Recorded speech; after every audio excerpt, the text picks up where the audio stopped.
Friends, welcome to our channel PR jobs info. Friends, మన ఛానల్లో రోజు అప్డేటెడ్ నోటిఫికేషన్స్ యొక్క కంప్లీట్ ఇన్ఫర్మేషన్ అయితే చెప్పడం జరుగుతుంది ఫ్రెండ్స్. కాబట్టి వెంటనే పిఆర్ జాబ్స్ ఇన్ఫో ఛానల్ని సబ్స్క్రైబ్ చేసుకొని కొత్త నోటిఫికేషన్స్ యొక్క కంప్లీట్ ఇన్ఫర్మేషన్ అయితే తెలుసుకోండి ఫ్రెండ్స్. అదేవిధంగా ఆర్ఆర్బి ఆల్ ఎగ్జామ్స్ కోసం మన ఛానల్లో సబ్జెక్ట్ వైజ్గా వెరీ ఇంపార్టెంట్ బిట్స్ అయితే అప్లోడ్ చేయడం జరుగుతుంది. కాబట్టి వెంటనే మన ఛానల్ని సబ్స్క్రైబ్ చేసుకొని డైలీ ఫాలో అవ్వండి. అలాగే మీ ఫ్రెండ్స్ అండ్ రిలేటివ్కి షేర్ చేయండి ఫ్రెండ్స్. అలాగే ఈరోజు వీడియోలో అయితే మనం RRB NTPC syllabus and preparation plan అయితే డీటెయిల్డ్గా తెలుసుకుందాం.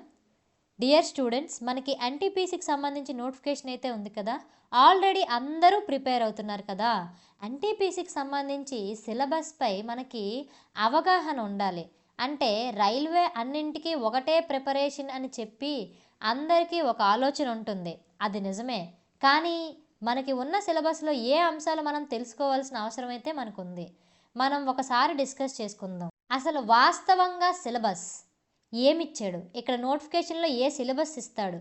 సో మ్యాథ్స్ 60 మార్కులు, అర్థమెటిక్ అయితే 60 మార్కులు, జనరల్ అవేర్నెస్ నుండి 40 మార్క్స్ ఇస్తారు. ఇందులో general studies, general science.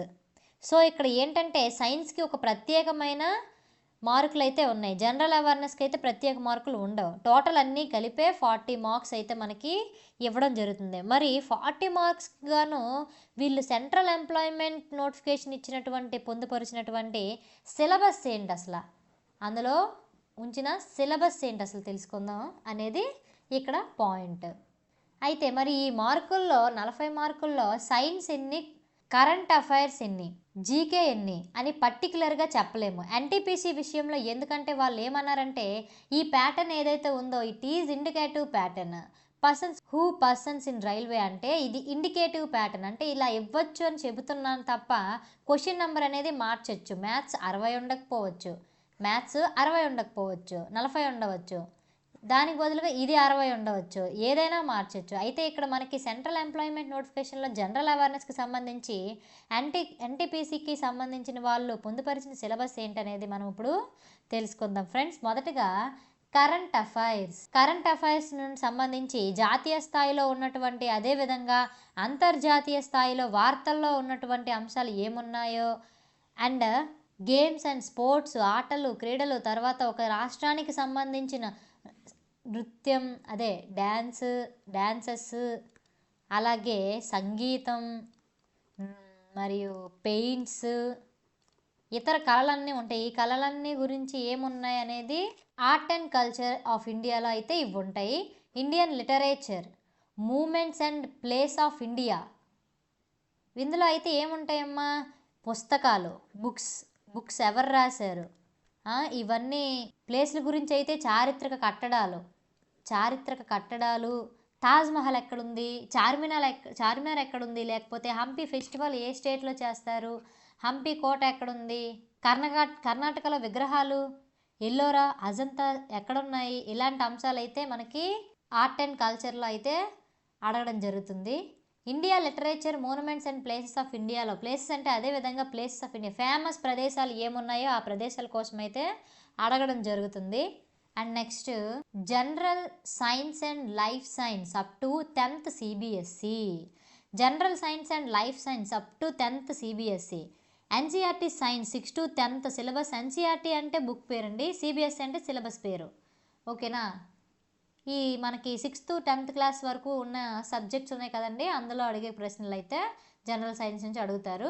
History of India and freedom struggle, భారతదేశం యొక్క చరిత్ర, ఇంపార్టెన్స్, ఫ్రీడమ్ స్ట్రగుల్ 1857 నుంచి 1957 వరకు మధ్య జరిగిన సంఘటనల గురించి అయితే అడుగుతారండి. అలాగే physical, social and economic geography of India and world, physical, social and economic geography in ఇండియాలో హిస్టరీ, ఎకనామిక్, పాలిటీ, దీంతో పాటుగా వరల్డ్ జాగ్రఫీ కూడా చదవాలండి.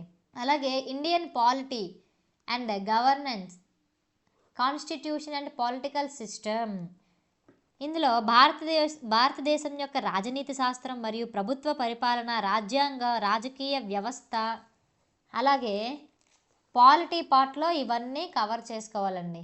Next general scientific and technology developments including space and nuclear program of India. Science and టెక్నాలజీలో చంద్రయాన్ ఇప్పుడు మనకి చాలా ఫేమస్గా అయింది కదండి. చంద్రయాన్ 1, 2, 3, అలాగే గగన్యాన్ గురించి, నాసా గురించి, ఇస్రో గురించి, అలాగే షార్ గురించి అండ్ అలాగే ఇలాంటి వీటన్నిటి గురించి క్వశ్చన్స్ అయితే ఇస్తారండి. And next UN and other important world organisations. UN అంటే ఐక్యరాజ్య సమితి, ఖచ్చితంగా ఐక్యరాజ్య సమితి నుండి అయితే ఒక క్వశ్చన్ అయితే ఖచ్చితంగా వస్తుందండి. వరల్డ్ ఆర్గనైజేషన్స్ అంటే యుఎన్ఓ, డబ్ల్యూహెచ్ఓ సంస్థల కోసం, తర్వాత మిగిలిన అబ్రివేషన్స్ గురించి అయితే వాళ్ళు అడగడం జరుగుతుంది. అలాగే environmental issues concerning India and world at large. Environment issues, పర్యావరణం సంబంధించి ఎన్విరాన్మెంట్ డేట్స్ గట్రా అడుగుతారండి. అలాగే basics of computer and computer applications, common abbreviations అడుగుతారు. బేసిక్ కంప్యూటర్స్లో కంప్యూటర్ అప్లికేషన్స్ గురించి, అబ్రివేషన్స్ గురించి, ఇవన్నిటి గురించి అయితే అడుగుతారండి. అలాగే ట్రాన్స్పోర్ట్ సిస్టమ్ ఇన్ ఇండియా, భారతదేశ రవాణా వ్యవస్థ, రైల్వేస్, రోడ్వేస్, వాటర్వేస్, ఇవన్నీ వీటి గురించి అడుగుతారండి. అండ్ ఇండియన్ ఎకానమీ ఆర్థిక వ్యవస్థ, భారతదేశం యొక్క ఆర్థిక వ్యవస్థలో మార్పులు, చేర్పులు, బ్యాంకులు, ద్రవ్యోల్బణాలు, జిఎస్టీలు, జీడిపిలు, ఎన్డిపిలు సంబంధించి అన్నీ మీరు చదువుకొని వెళ్ళాలండి. అలాగే famous personalities of India and world.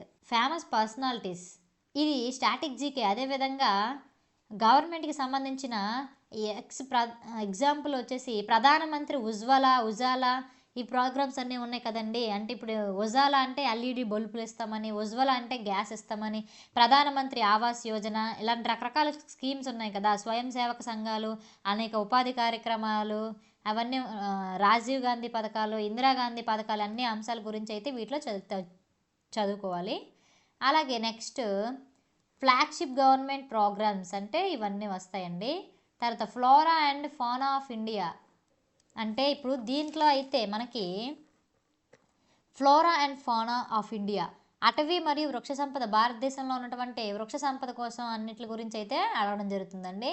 అలాగే important government of public sectors organisations of India etcetera అంటే మనకి ప్రైవేట్ మరియు ప్రభుత్వ పరిధిలో ఉన్న పథకాలు, సంస్థలు, ప్రైవేట్ సంస్థలు మరియు ప్రభుత్వ పరిధిలో ఉన్న పథకాలు, సంస్థలు, బేసిక్గా సెంట్రల్ ఎంప్లాయ్మెంట్ నోటిఫికేషన్ ఇచ్చినటువంటి సిలబస్ అయితే ఇదండి. అయితే ఇందులో 70% సిలబస్ అయితే ఇలాగే ఉంటుంది. మిగిలిన 30% అయితే అవుట్ సెక్షన్ నుంచి ఇస్తారండి. అండ్ క్వాలిఫైయింగ్ మార్క్స్ గురించి మనం తెలుసుకున్నట్లయితే minimum percentage of marks for eligibility in various categories. అన్రిజర్వ్డ్కి 40% అంటే 100కి 40 మార్క్స్ అయితే రావాలండి. అలాగే ఈడబ్ల్యూఎస్ వాళ్ళకి 40, ఓబీసీ వాళ్ళకి, నాన్ క్రీమీ లేయర్ వాళ్ళకి ఉన్న వాళ్ళకి 30% ఇచ్చారు. ఎస్సీ వాళ్ళకి 30%, ఎస్టీ వాళ్ళకి 25% అయితే ఎలిజిబిలిటీ ఇచ్చారండి. అయితే ఇది ఎలిజిబిలిటీ మాత్రమే. ఎలిజిబిలిటీ ఇచ్చారు, కానీ మెరిట్ వస్తేనే మనకి జాబ్ వస్తుంది. 100 ఎన్టీపీసీకి 80కి ఎక్కువ వస్తేనే మనకి జాబ్ వస్తుందని నమ్మకం అయితే వస్తుందండి. కాబట్టి మనకి ఎలిజిబిలిటీ గురించి కాకుండా మెరిట్ లిస్ట్ గురించి అయితే మనం ఆలోచించాలి. ఈ క్వశ్చన్స్ చదవాలి, ఈ క్వశ్చన్స్ చదవక్కర్లేదు అని కాకుండా ఇక్కడ టోటల్గా ఉన్న సిలబస్లో అయితే ప్రతి ఈచ్ అండ్ ఎవ్రీ క్వశ్చన్స్ అయితే మీరు గ్యాదర్ చేసుకొని చదువుకోవాలి. ఎందుకంటే ఒక్క మార్కులో పోయిన వాళ్ళు కూడా చాలామంది ఉంటారు, మీకు తెలుసు కదా ఫ్రెండ్స్. కాబట్టి ఆ ఒక్క మార్కు కూడా మనకి ప్రతి ఒక్క మార్కు ఇంపార్టెంటే. కాబట్టి ప్రతి చిన్న లైను విడిచిపెట్టకుండా ప్రతిదీ చదువుకొని వెళ్తేనే మనం ఎగ్జామ్లో పర్ఫెక్ట్గా ఎగ్జామ్ రాయగలుగుతాం. కాబట్టి ఈచ్ అండ్ ఎవ్రీ పాయింట్ చూసుకొని వెళ్ళండి ఎగ్జామ్కి. Okay friends, thank you friends. ఈ వీడియో కనుక మీకు నచ్చినట్లయితే ప్లీజ్ లైక్ అండ్ షేర్. ఇలాంటి వీడియోలు ఇంకా కావాలనుకుంటే వెంటనే పిఆర్ జాబ్స్ ఇన్ఫో ఛానల్ని సబ్స్క్రైబ్ చేసుకోండి ఫ్రెండ్స్. అండ్ అలాగే మీకు ఏమైనా డౌట్స్ ఉన్నా కామెంట్ బాక్స్లో కామెంట్ చేయండి, లేదంటే డిస్క్రిప్షన్లో వాట్సాప్ లింక్ ఇచ్చాను, దాంట్లో అయినా గ్రూప్లో జాయిన్ అయ్యి మీ డౌట్స్ అనేవి క్లారిఫై చేసుకోవచ్చు. అండ్ మన ఛానల్ని మీ ఫ్రెండ్స్ అండ్ రిలేటివ్స్కి అందరికీ షేర్ చేయండి ఫ్రెండ్స్. ఓకేనా? Thank you friends.